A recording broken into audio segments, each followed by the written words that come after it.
live. All right. Hi, everybody. Yes, we are. We are live right now. So, welcome to the Get Busy Livin podcast. And I'm with the wonderful Malcolm Pendlebury. And he is from Oxygen Business Performance. And thank you so much, Malcolm, for coming on this morning and giving us some gold nuggets, because I can't wait to hear some gold nuggets from you, brother. Thanks, Scott. Yeah, thanks for having me. Yeah, our second attempt.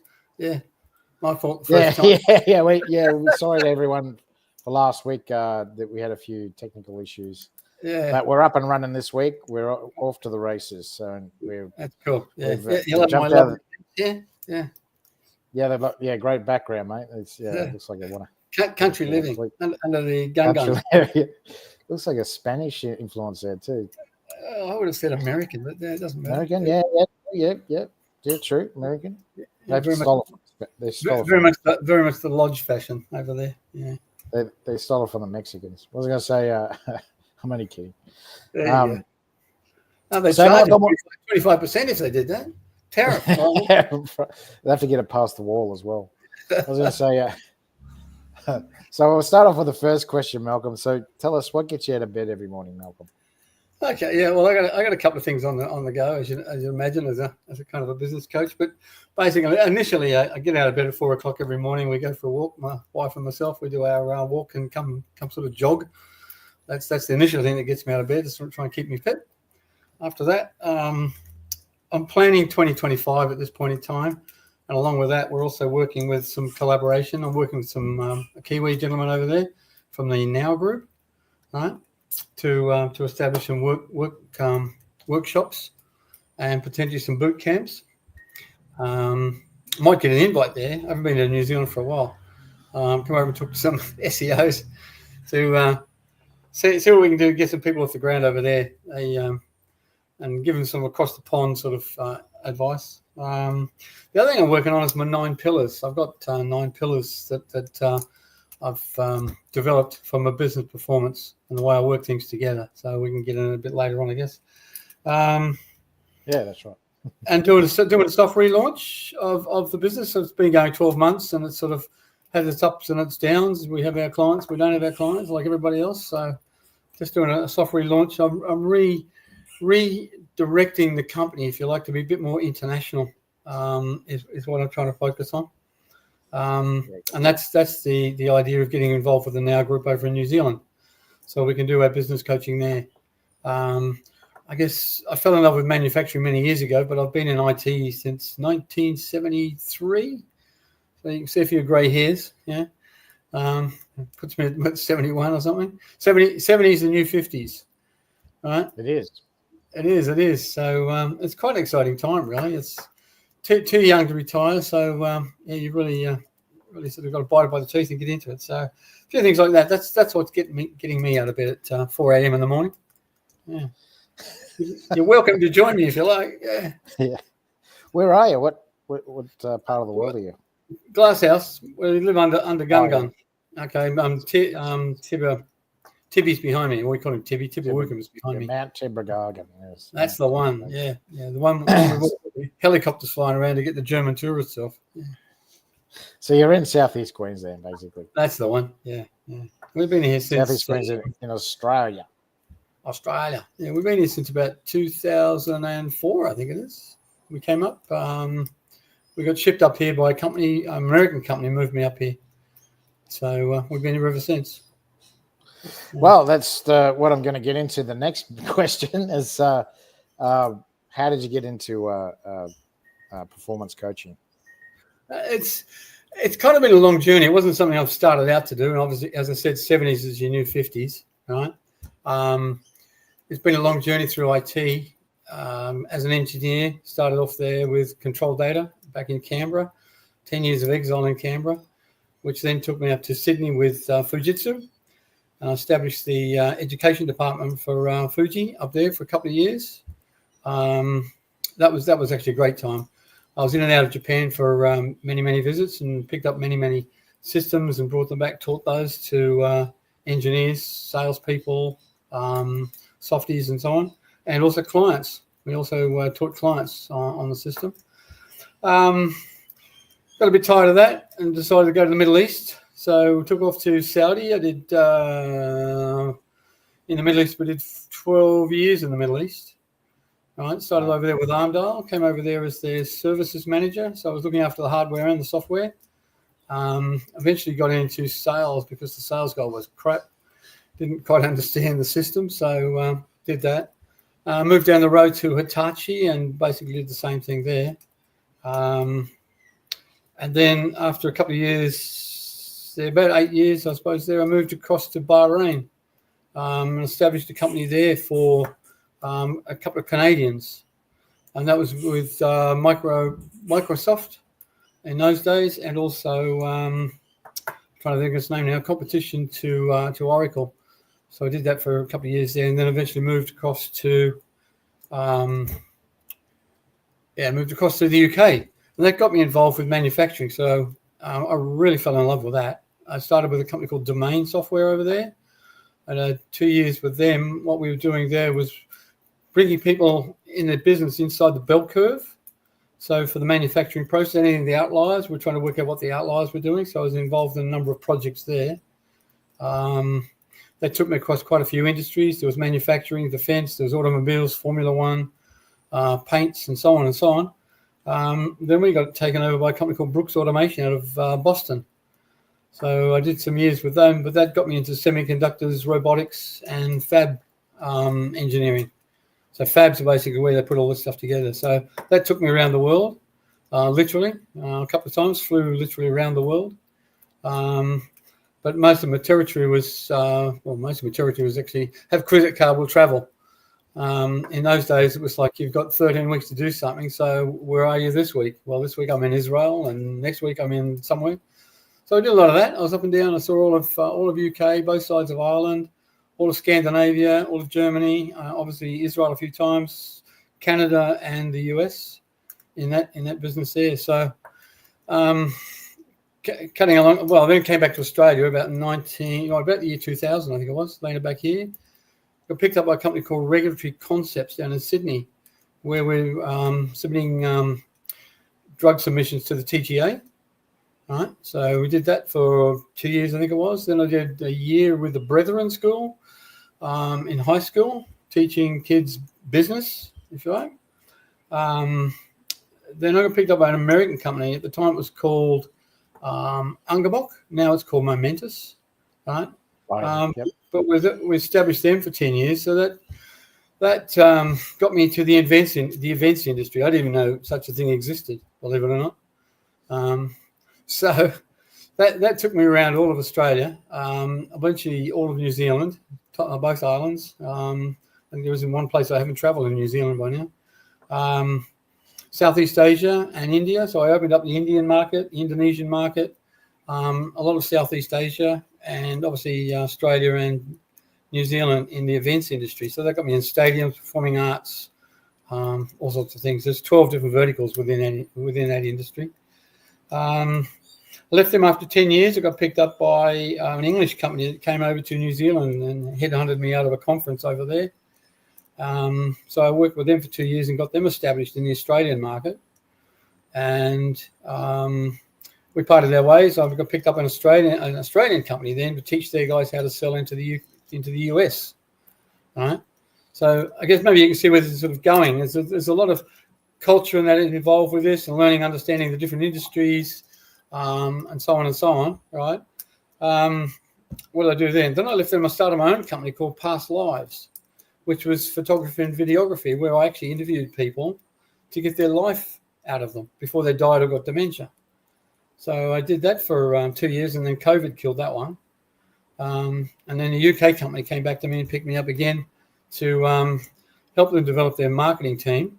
Right, so I taught their marketing team for about 18 months, and then taught their sales team, same thing, but also how to sell into the UK market, and also how to sell into the Australian New Zealand market.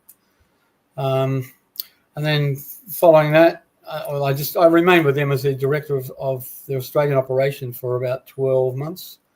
And in that time, I sort of got myself going in my own business here called Oxygen. So mainly it was consulting at the time. But now I'm moving it more so. Well, keeping with the consulting side, but a lot more into the coaching and the business performance side. So in cutting it all short, you can see that I've lived in 5 countries, and I've worked in 27 industries is what I've basically been across. But I've lived in 5 countries. I've worked in 27 countries on projects, and I've worked across 12 different industries. So I guess that's my credit. Excuse me, my credentials for being a coach. There you go. That went for 10 minutes. Well, we haven't got in the depth of it yet, but yeah. I haven't even. Yeah, I was thinking there's about at least 15 different businesses that you've been. Yes, 12 different industries there. But so anyway, so I've learned a lot that way. So you can't retire. When people come up to you and say, "Look, you know too much. You've learned too much. We need that experience. We need to learn from you." So that was one of the things when it sort of came to retirement age, and everyone says, "Well." As I said, I'm 71 now, but everyone says, no, you know too much still. So we're going to sort of take it out of your head and gain that experience. So that's my sort of forte into the consulting business and stuff. It's up and down. It's excuse me. It's learning something new about it. Also selling yourself as a business or selling yourself as a product. Yeah. So that's one of the things that I've had the hurdle of getting over, if you like, of trying to sell myself per se, as opposed to selling a product or something like that. There's a big difference. Yes, there is. Big difference, yeah. And selling into corporate and selling into this is selling yourself and selling yourself into small business is again so different. The mentality, the approach, the comprehension, well, even the vocabulary is different, totally. And expectations. So it's a case of understanding all that and sort of working the hurdles. So yeah, go from there. I don't know. I don't know where to start. Have I bored you to tears? What was the? Well, okay, I'll give you a question. So what was the most enjoyable out of all those experiences? To me, the experience when I was in the UK, living in that one was. You did say that. You did say that. Yeah. Is living over there. It was so diverse, really seeing the different cultures and meeting the different people, right? And also getting over some of my own prejudices, if you like, right? Getting over this white man's, superior thing, and really understanding the people. Okay. So that was something that got me in India. I thought you would have said Saudi Arabia because. No, well, I have my issues there. Yes, I mean I did both wars over there, Gulf 1 and Gulf 2. Oh, okay. You were okay. And to be honest, I can see now. That was the most fun I've ever had. Right, getting scudded when Saddam was throwing the scuds in. That was the most fun I've ever had. We used to stand outside and have our scud parties. You'd watch them come in, right? This red sparkle in the air, right? That was the scud coming in. Wow. And then you watch these useless patriots going up. They'd send them up in pairs. But I think one of the rubbish things that was said about the Patriot at the time, or actually right the Scud had no guidance system, but you'd literally watch the Scud avoid it. It would go up or go under the first one and do the same with the second one, and then just keep going.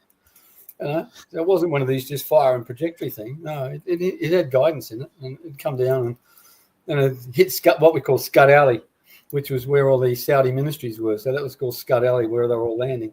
Right. But yeah, that was fun. That was great fun. We'd sit there, and some people would climb on the roof and watch them come in, but we'd generally have a good party the whole time.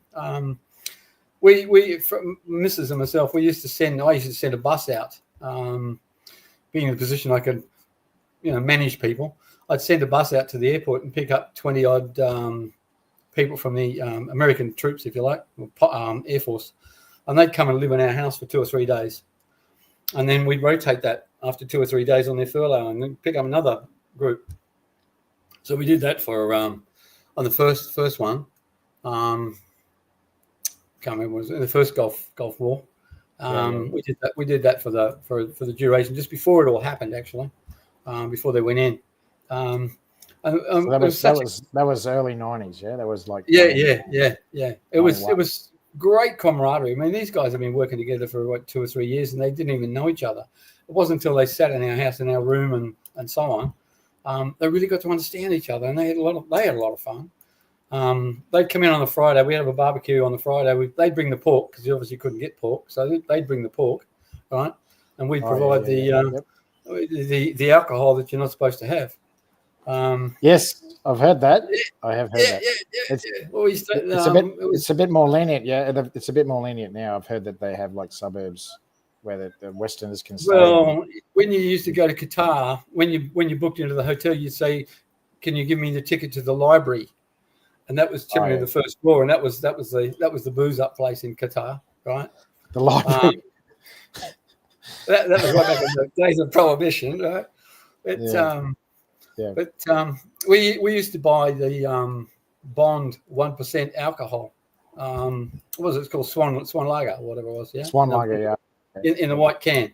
Well, we used to turn that 1% into 5% alcohol. So we would turn the 1% beer into real beer. We used to buy the Rausch grapefruit juice, right? And we turn that into wine, right? We'd use the Rausch bottle with the clip-on metal clip thing with a rubber cork that would go in it. Oh, yeah. That became the wine bottle, right? And then we built a still, which we had in the back of the house there. We had probably 30 tanks, which was massive, big garbage bins, as high as your chest, right? We had 30 of those in the house.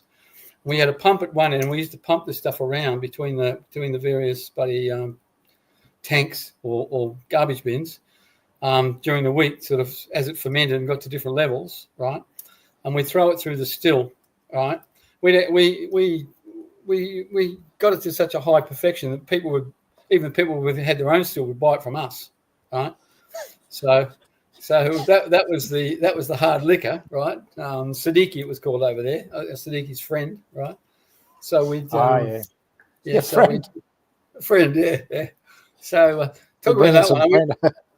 I went to Cyprus on a holiday, and I went to the bar. And I said, bars full of all the conventional liquor and stuff. I just happened to say, "You don't happen to have any Siddiqui here by chance, do you?" And the guy just grabbed the bottle off and he says, "Here, you're going to have it," But I prefer the Siddiqui, which is just pure ethanol, over the bloody proper grog. You mix it with Coke, and that was brilliant. Absolutely brilliant. So yeah, I suppose you didn't have to worry about that in the UK. Yeah, because there's the UK was a lot of fun. As I said, I wore 3 cars out while I was there. The first car they gave me an Astra. But I gave that one up because I used to get car sick just looking through the window for some reason. I don't know why. So I gave that one up, and then I got a Merc after that one. So I knocked up so many miles on it, they got a bit cranky with me. So I got a Beamer after that one, right? And they got cranky with me then when I turned that one in because I'd done 70,000 miles or something. To me, it was easier to drive than it was to fly. So I was living in Oxford, right? So to get to that, I've got to go into Heathrow and then fly out of there. So I used to sort of get up at 1, 2 in the morning, and I drive up to Scotland. Right, I go to Glasgow, go to Edinburgh. I do my business up there, right, and then I drive home. I'd come home. I'd be home maybe 8, 10 o'clock at night, sort of thing, right. And then next morning up at 5, and then I would go to Heathrow, but then I'd probably be off in Scandinavia or Germany or over in the US or over in Israel or something after that. Do a couple of weeks or something back there, and then come back home again, and I'd be off somewhere else. So as I said, it was like have card can travel, and so long as they could ring me up and ask me where I was and what I was doing, everyone was happy. So I thoroughly enjoyed that. But it allowed me to see all of the UK. Even when I resigned, we agreed on 3 months, and I went and lived in Edinburgh for 3 months. Brilliant city. We were right underneath the castle. It was brilliant up there as well. It was snowing like heck, but it was brilliant fun. But I then got to see Scotland is like 2 squares, right? People do the bottom square, but they don't do the top square. So we actually did the top square as well before we left. Right. Yeah, but you'd come around. It's like you'd come around a corner and there was a river. I suppose you call it a river over there, right? and it'd probably be 200 or 300 meters across. But to get to the other side, it was 20 miles this way and then 20 miles back. That was one of the silly things about it. And the other one is you come around a corner and there was this bloody big hairy bull with massive horns staring at you, and he wouldn't move off the road until, or the other one is you've been all the Chinese tourists coming in buses at you. So it was quite an adventure when you went up that way. So that's the highlands, isn't it? The northern regions of more the highlands. Yes. So that's why it's probably why people don't do it. Probably, yeah. I did B&Bs. Well, we did B&Bs as we drove around there. Yeah, but it was brilliant. It was brilliant fun. The UK was massive, but it allowed me to go to Germany. I did a lot of time in Germany. Saw some of the old relics with the machine gun holes in the walls and stuff like that still exist over there. Wow. Couldn't speak a word of German, but Schweinehock's my favourite meal over there, which is the hock of the ankle, if you like, of the pig. Yeah, the pig. Yeah. The way the Germans do it is just, it's beautiful. With sauerkraut, it's lovely. Yeah, because they pickle it, don't they? Yes. Not only the sauerkraut, but the hind itself. Yeah, it's just beautiful. It's some lovely stuff over there. Lovely people too. Yeah. And then I did a lot of time in Scandinavia. Did all the Scandinavian countries there. So as I said, I got to see a lot of that stuff. It was brilliant. All right. All right. We haven't really talked about the business yet. So yeah, you got so many different experiences and so many different businesses that you work for, and also creating your own business. So what made you decide that I don't want to work for someone else anymore? I want to work for me. I think a lot of people, everyone's like that. And it takes a bit to sort of get to the courage to actually go and do it yourself, right? Yeah. I think one of the latter ones was I finally gave up working for a narcissist, and I think we've all worked with them. I probably worked with about 2 or 3 in my lifetime, but then in the end, it was just like, you can't please these people, and they just take all the glory and so on. So they get you to do everything, even the dirty work for them. There's no thanks, and in the end, you eventually get stabbed in the back. So it was really a case of stuff that I'll branch off and do my own thing. And I haven't. Well, as far as I'm concerned, I haven't looked back. I've thoroughly enjoyed it. Yeah. Well, you can pick and choose then. Exactly. You don't a lot of these companies you work from, you pour your heart out for these guys because you're a lawyer, you do your thing. I was actually reading an article this morning about a lady in Romania.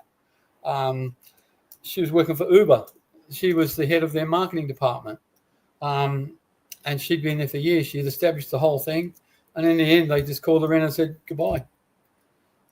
So she was just totally heartbroken, having built the Uber business up in Romania. She was just totally stabbed in the back, and it's like you find that with a lot of big companies, especially American companies. Yep. You're only a number. Doesn't matter who you are. You're only a number. It doesn't matter who you are, where you are, what you do. I've worked for a few of them. I've worked for a few big companies, and I agree. Totally agree.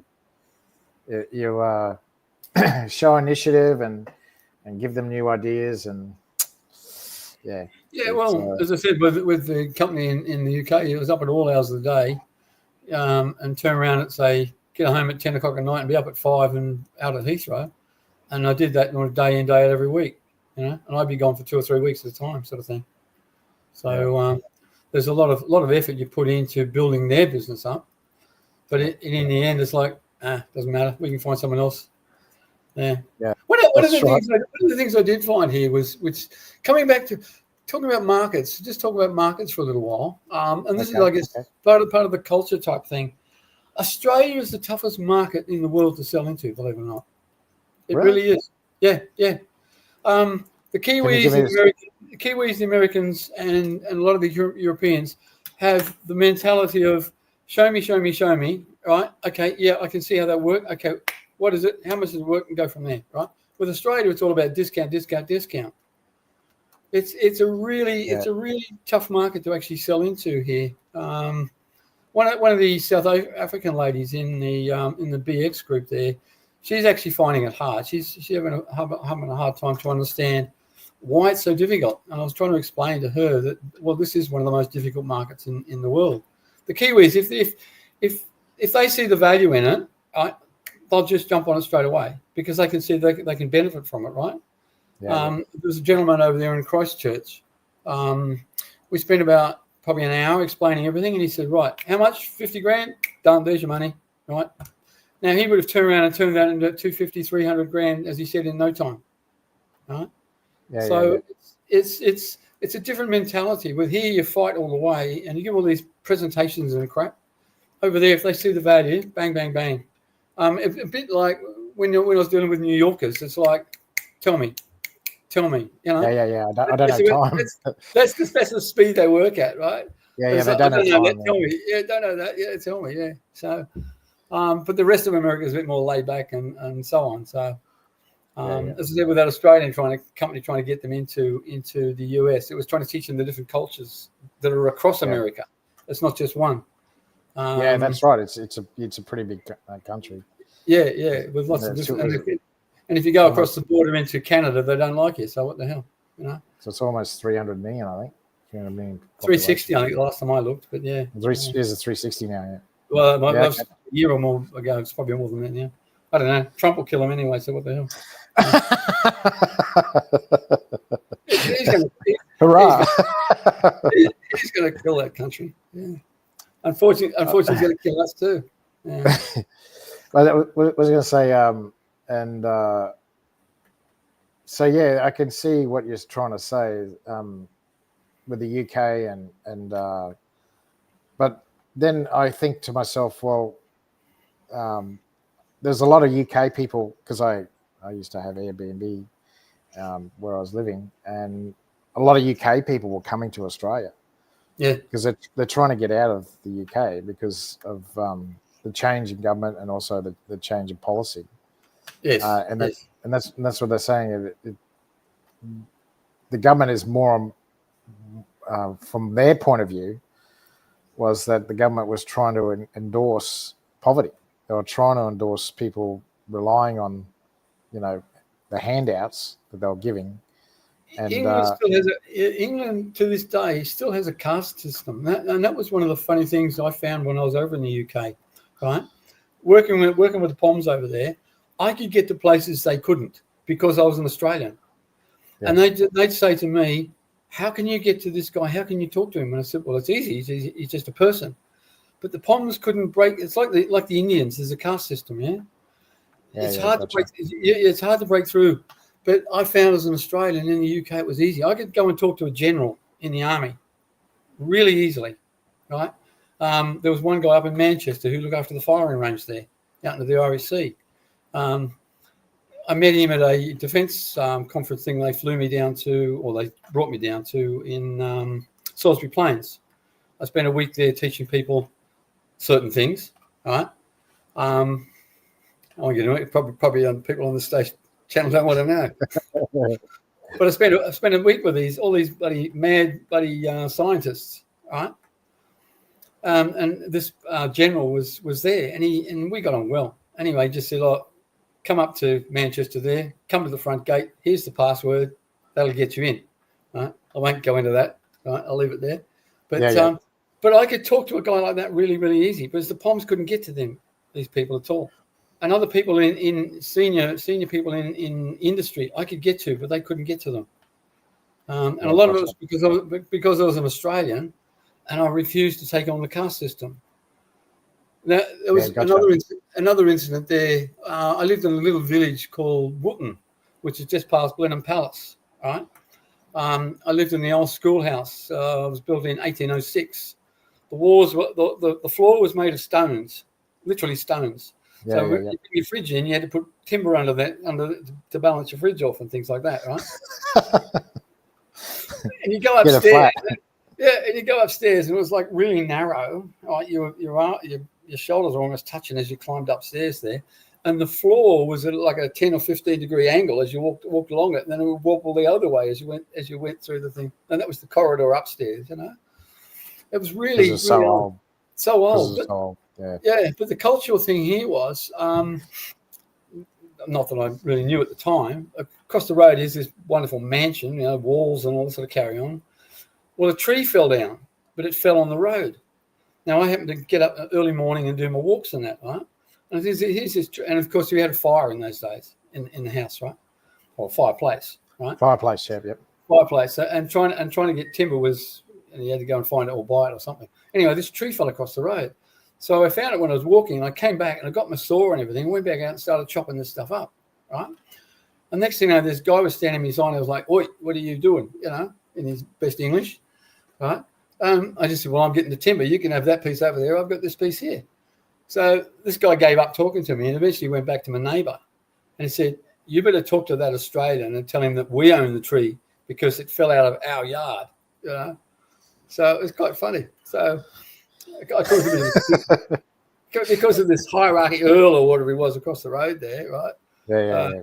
I was pinching his tree because it fell across the road, He has first divvy on all the stuff that falls out of his house, Yeah, okay. This was blocking the road. I said, "Well, look at this." I see where you're going with that. You're trying to give a picture of casting what you were just saying. Yeah. It's and so all the other Poms around there, they would have gone and knocked on his door and gained permission and all this sort of carry on. Right? To me, it was blocking the road, so I just cut it up and I was taking the people home. Yeah. It's in a public place. It's on a public place. Yeah, exactly, but he still claimed it as his because it fell out of his property, And of course, he's searching for timber too. So what the hell? Yeah. Well, that's right. I suppose he is. Yeah, that's right. No, my 4 years in the UK was brilliant. Yeah, I loved it. Yeah. All right, and then what about the US? Did you and Canada? You said Canada as well. Yeah, I went to Canada a few times, and they certainly took a dim view of you when you're coming across the border. That was one of my world tours, if you like. I started in the UK, went into Boston, and went to a few other places on the East Coast, and then had to travel into Canada. So I did. It was Ontario and all the major cities across the base of there. Again, this is in the semiconductor business there, and then was coming back out the same way. But it was a totally different attitude up there towards you. Even as an Aussie, they were having a hard time. Well, they had a hard time understanding you anyway because you don't speak American, right? They all expect you to speak a certain way, and if they don't sync with it, it's like, hang on, you better say that again, even though we're all speaking English. Yeah. No, Canada was nice. I only went there a couple of times. I can't say a lot about that. In the UK, I did most of the major cities there, Denver and places like that. I was in and out of a lot of the US cities, but I only went to a couple in Canada. But that was one. I went in and out of Ontario, I think it was, and then came back into Boston, and then flew to LA, and then flew LA to Sydney. Yeah, and then went around the rest of the world after that. Yeah, right. So yeah. We'll sort of move into. So tell us more about your business. So what? Okay, well, yeah, what we've got, what I'm doing, I've just putting together my 9 pillars, which I've kind of developed here, right? Yeah. Which are based on obviously business strategies is developing, and I've kind of segmented that out. There's the financial side of things. You're looking at a company. Well, let's start again. It all starts with an interview. It always starts with an interview. See where the person is, what they want to do, what they've tried, what fails, and so on, where they think they want to be. That's like the initial, in a very broad sense, what the first initial interview is all about. And then you start to segment that out as to how you can actually help. So one of my pillars is business strategy and business development, business growth. I'm all about growth, right? I've always been about growth, so I'm all about growth. So I was trying to understanding that. And then to get a better picture of that, you need to get into the finances, right, and understand their full finances. Now, in that one, I'm not a financial person. Yes, I've been a manager. I've run budgets and all that sort of carry on, right? But for that, I use another gentleman within the BX group or actually 2 people within the BX group to help me analyze the financial side of things, right? And then there's the processes. So I then look at all the processes and understand the processes and the supply chain issues and so on, who's involved and so on, what the qualifications are. So putting that together.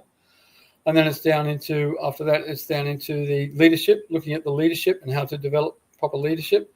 And that's not just that the people are the owners and the business and the managers there, but it's also the people. So there's a bit of facilitation goes on to bring the rest of the staff and everything on board, or to actually then get the ideas from everybody and put those together. And then, again, work with management to say, look, you've got to work with your team. You know, you're not on an island. You can't just say we're going this way. You've actually got to bring your team with you. So it's working all that, because I'm a strong believer in the real strength is in the people you've got, right? Not just in your mindset as the manager, but it's the people you've got who also have other experiences you can draw on, right, to enhance what you want to do and potentially give you other ideas. So in that sense, that's where some of that leadership process comes through and so on, right? Taking it from there, there's the change management side, right? So then working on the change management, all the processes involved with doing the change management, making sure that's manageable and again, everyone's on side and following. There's the cultural side. Now, to me, business culture or company culture tends to start with the manager. So again, that's part of the leadership, but it's understanding that company culture, right, and making sure that's all in sync. There's the technology side, because, as I said, I've been in IT since 72, as I mentioned. I've taught IT and so on. I'm still very much involved with IT. I use AI a hell of a lot myself, right? So I'm pretty much across a lot of AI, and that's more than just Claude, and it's more than ChatGPT, or it's more than Gemini. It's some of these other actual products that work within the industry sectors. So to a lot of people, AI is really just either Claude or ChatGPT or something else. So it's understanding that influence of technology and where it can go. So it's bringing that in and marrying that with where the company wants to go. So it makes sure that the company is actually across the technology side, and it integrates with where they actually want to go, their platforms and so on, right? So they're the majority of my 9 platforms that and you can come in at any stage on those. It's not like a sequential thing where you start at the top and go to the bottom. You can actually then come in at any point in time and use any of that facilitation to actually make sure your company develops and grows. So that's really what it is. But it's me, but it's also but where I'm taking it now is I'm trying to take this now more internationally, and that's what I'm working on now as part of my 2025 development.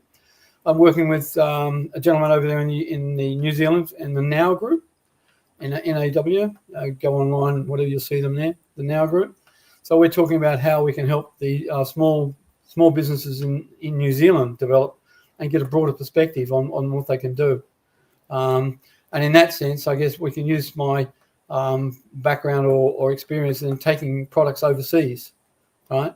I've opened up the Indian market for companies. I've opened up the Indonesian market for companies, and again, US and so on. So it's just understanding those cultures, understanding the people, but also understanding the support you can get out of the governments here in Australia, right, to actually do it. Queensland Trade helped me a hell of a lot in opening up India, right?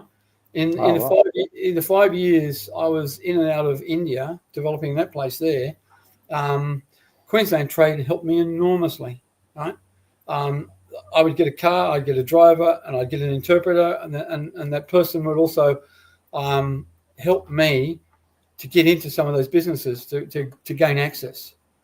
So, we'd land in Delhi, or we'd land in anywhere, I suppose, Chennai or so on, and we'd have someone there to help us to actually sort of go to where these companies were. So I wasn't running around in tuk-tuks, though we did a tuk-tuk race one night, as you do. But so tell us about how you've helped. Just a testimonial. How have you helped the business recently? Yeah. Okay. Well, one particular lady here. I won't go too far into that. One particular lady here. She had an accountant. She's got a bookkeeper, but she didn't understand the books. Right. So we started there. Right. I got the last 3 years of her business, and I put that all together, if you like, on an Excel spreadsheet for her. Showed her how to work it all out. She also didn't know how to cost her services. So she just sort of, she gets money in, she's got profit, she can do something with it. There's obviously a lot more to it than that. So she showed her how much her services were actually costing of the money she's getting in. So the money she's getting in, it wasn't really profit, Right? She's really just potentially making ends meet and really, in a sense, going into the red. So I was helping her understand that was one thing, right? The other thing was getting her to understand how to market herself, right? How to get out into the bigger market and how to be more competitive. But it was a case of also there of getting over some of her biases, right, of what she had towards other people, right? Strange enough. She was very set in her ways about who she talks to, how she talks to people, and so on and so on. So it was helping that mindset of how to approach that. It's not always easy. You do headbang occasionally, sometimes more than occasionally, right? to get things understood, right? Because they're set in their ways, but they want to grow. But if they can't grow unless they get out of their mindset. So teaching that mindset of growth and how to sort of, if you like, get on with somebody. Now, this person wasn't a narcissist, but she was sometimes very difficult to sort of teach, right? So that's one of the benefits there. If I talk about the Sri Lankan mob, teaching those people there, even though they've got the university degrees and so on, they don't have the practical application of how to put it into the field, right? They've done all the academic stuff, but when it came to actually sort of applying that, how would it work? What's the mindset? Who's your client, and so on and so on. Understanding those things, that took a while for them to understand. Also, the graphics, the color codes, the fonts, all that sort of stuff took a little bit of teaching for these people, sort of how to do that, and then moving them from static imagery into videos and stuff was part of that whole progress of moving these people along, so they weren't static. They could grow. So those are some of the things I've sort of kind of done, right, to help a number of clients. As I said, with the Australian company, it was teaching the culture involved with New York, as opposed to sort of the culture that was down in, say, I don't know, LA or San Fran or something like that. So that was something else, yeah.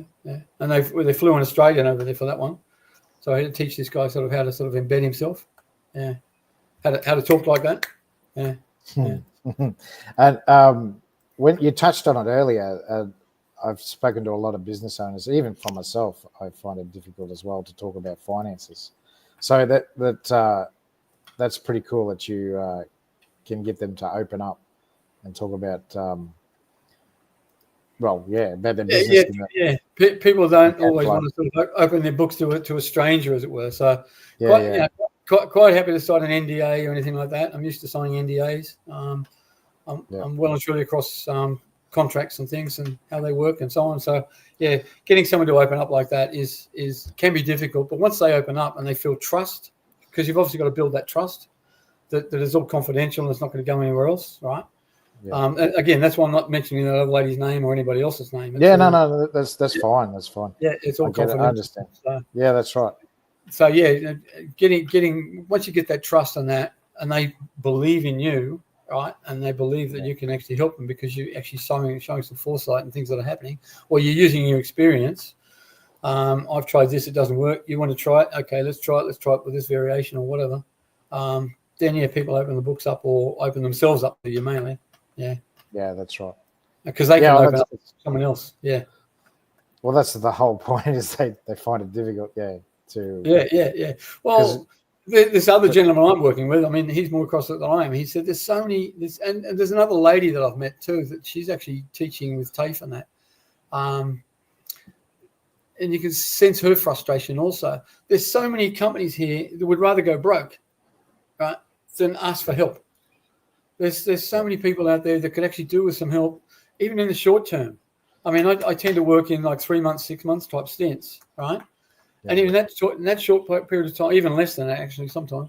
But even you can work in that period of time and actually make a difference with somebody. You can make an impact, provided they trust you and they open up and they do the homework, right? Because you can do things and give them things, but you can't lead the horse to water. So right. People have to do the homework as well, right? And if they don't do that, well, they're not going to grow either, right? And you're wasting your own time by trying to teach them something. So what I'm trying to say, it's nothing's black and white. There's nuances on everything. Everything's grey, really. and you've just got to navigate that grey stuff. That sounds like business. Yeah. That sounds like business for sure. Yeah. One thing you think that might work and it works well for a while, and then all of a sudden, that doesn't work either. So, and then you try something else. There's competitors, there's everything. There's the government, there's everybody. There's legislation. Yeah. You fight a lot of things, and you fight competition overseas, because this is also one of the things when you've been overseas and you see how people work and how they think, right? And then you come back to say Australia and that we think in a certain way, but I'm saying, guys, these people over here are thinking this way, and they're coming here and they're competing. If you're not going to do this, you don't have a competitive edge. Yeah. So this is where the different mentality. It's a different mentality. Yeah, it's where the cultural sort of things happen when you see things going on overseas, and how others coming from another country, when they come here, how they benefit, because they can see how much further they are in front. And I found this when I came back to Australia. I'm a Sydney boy, right? Lived there all my life, basically. Well, I had. I'm kind of out of it now. But when I came back to Australia from the UK, that UK stint over there, we flew back to Sydney. We really didn't want to work there. So we, on the same ticket, I managed to get a ticket that flew me across to Perth. I got over to Perth, and it was really difficult in the job interview, that when someone said, what do you do? And you explain what you did, and they said, that's impossible. You can't do that. And I'm saying, well, mate, if you want to live in the UK or the US, this is what you do. And this is how much work you have to do to stay competitive and stay in that market. Right? If you come over there as a lazy Australian or whatever, you're not going to get anywhere. Right? Yeah. Right? And I found a lot of Australians who come over there and they can compete well. Australians can compete well when they go overseas, because people have got the knowledge and a lot of the background experience. It's gaining this other experience when you go there, right, to America or the UK or Germany or wherever you're going to go, right? People have got a good foundation that you can build on. At least that's what I found. I found that's my experience anyway. But when you come back here, people don't understand how much you've had to change a lot to actually adapt to work in those environments overseas, and how much you've learned, because there's so much more sophistication in a lot of places like that. I think I saw an interview recently with some guy. They're an American company, but they have a base here in Australia. And he said, when we get around the board and the table here in Australia, we talk one way. But when we talk to Americans, we totally have to change the way we talk. We have to change our whole vocabulary and everything, because they talk a different way. And it's true. Yeah. Though we're talking about the same sort of thing, there's a certain seriousness, if you like, when you go to the UK or when you go to the US or something, that doesn't kind of exist in our culture here. But that's what people have to get over in order to bloody work over there. But then bringing it back here, that's one of the things where I guess I'm a coach, where I'm able to say, well, this is the difference. This is what they're doing. When they come here, this is what they're going to do, and so on. So that's one of the benefits, I guess, of my experience. That's why I think it's one of my differentiators with a lot of coaches, is I've had that 16 years overseas, understanding different cultures, right? And the 12 or more different industries that I've had, and the 25 countries that I've worked in projects on. So that to me is one of my big differentiators when it comes to actually trying to teach people. And a lot of people don't get my sense of humour, by the way. So I get it too. What was I going to say? So we'll go on to the third question. You've done well, mate. It's almost 50 minutes, so I haven't had to do much at all. What was I going to say? My ideal avatar. Yeah, he's your ideal client. Obama. Oh, client? No, Obama's my ideal avatar. Barack Obama. Yeah, he's my guiding person, if you like. That's a person I would love to be, and love to be able to emulate. I find that guy. He speaks so eloquently. He's got depth of knowledge. He's got empathy. There's just so much to this guy. It doesn't matter what subject you hit him with. He's got something. He's got something to talk about. Bob Hawke when I met Bob Hawke, he was similar in some ways, right? He always had a comeback on somebody, right? He was a brilliant guy too. But yeah, no, Barack Obama is my avatar. When it comes to a client, well, I like everybody. I think in the area we're all here, we're looking at.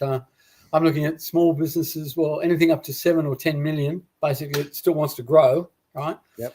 That's revenue. That's revenue, or is that revenue? Or? Yeah, revenue. Yeah.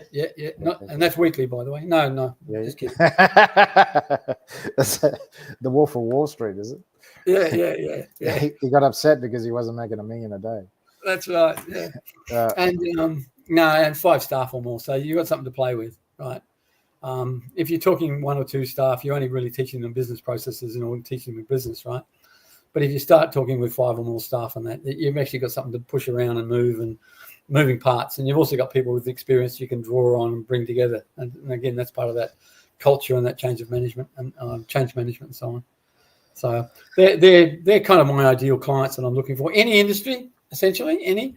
Though I do like and prefer to sort of get into that manufacturing side, because that's the bit that really excited me when I was over in the UK and that.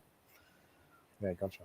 All right. Yeah. And we'll go on to the last question. So give us some ideas or information about how to create lifelong longevity. Good sense of humor if someone gets it. All right, that's one. Yeah. True. Yeah. That's very true. Exercise and probably the right meals and stuff like that, and continuous education so your brain don't become brain dead. Right. I work on 2 meals a day. Breakfast is my main meal, right? And then when I can fit lunch in at some stage during the day, sometimes it's 4, sometimes it's 5, but I'll only have two meals a day, right? And then there's exercise. I guess in many ways I've exercised all my life. I've always been involved with rugby union, or I've been involved with running, jogging, and carrying on. Got lots of credentials in those. Refereeing is another part of my life there. I've done the Heineken Sevens. I've also refereed the Dubai Sevens, right? Yep. So for rugby union touch stuff. So I've done that, and I've also refereed throughout the Middle East and stuff. We did a World Cup game over there back in the old days. Middle East versus Tunisia. Tunisia won. So yeah, that's the healthy side of me from the jogging and the playing and rugby and so on. If I lose my brain occasionally, it's because I've been beaten a few times in a scrum. Yeah, lost a few brain cells. Yeah, all right, thanks very much, Malcolm. Much appreciated. If there's anything else you wanted to say about your business, please do it now. Wrap it up. No. Well, it's oxygen.com. I'm working on a new website up there now. So if anyone wants to go to oxygen.com, which is spelled differently, OXXEGEN.com. Okay, we'll get you to put your details on my platforms, and so if people have any questions for you, they can ask you questions, and also obviously your website as well. And thank you so much, Malcolm. That was really good. That was a great hour. I've learned a lot, and thank you for the gold nuggets. Much appreciated. No, I appreciate it, mate. No, thanks for the opportunity, Scott. Okay. Thanks very much, guys. You've been watching the Get Busy Livin podcast with Malcolm Pendlebury, and he's from Oxygen Business Performance. And thanks very much, guys, and you have a great day. See you guys.